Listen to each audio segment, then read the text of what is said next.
In 1989, while directing the operations of 3 companies, a consulting firm, a paratransit operating company, and a U.S.-European joint venture bus distributorship,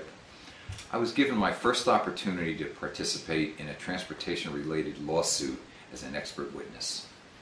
I quickly discovered that the experiences of my unique career, a career in which I worked on projects at the highest level involving every ground transportation mode with the exception of passenger rail,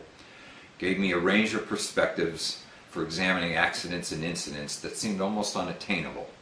Yet the coincidence of my range of experiences afforded me just that, and I began to wind down my other efforts and transition into a mostly full-time forensic accident analyst and expert witness, even though I still engage in occasional consulting projects that interest me.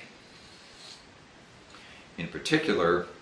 I found that the fact that I had worked intensively on both the operating and automotive sides of the business provided me with a tremendous advantage, particularly in the catastrophic accidents, where most of the fault lies on the operating side, while most of the blame is placed on co-defendants with deep pockets on the automotive side of the accident.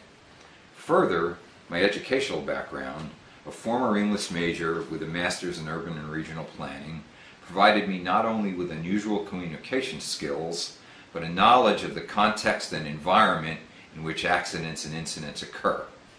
So it is not an accident that I have authored nearly 200 magazine articles, as well as several full-length technical manuals and other documents, including several published by the U.S. Department of Transportation and one published by the National Academy of Science, stemming from my involvement in the Academy's Committee on School Travel Safety.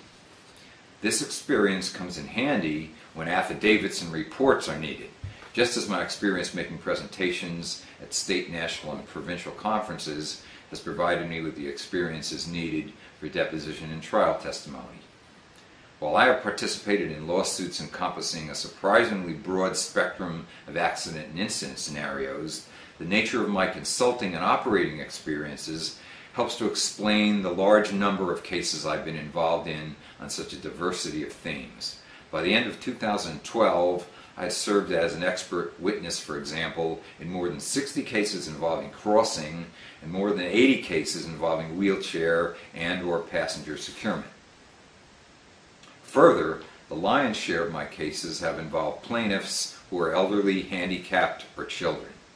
3 areas where I had previously enjoyed unique opportunities to design, evaluate, and operate both the services that transport these people and the vehicles that transport them. Truth be known, roughly 60% of all motorcoach passengers are elderly, while another 30% are children. Another fortunate coincidence has been my evolution as an expert in driver fatigue. Beyond writing my master's thesis on a scenario involving circadian rhythms, I helped conduct a major study of driver fatigue for USDOT's Federal Motor Carrier Safety Administration and authored 10 articles for National Bus Trader magazine related to this theme and its regulation.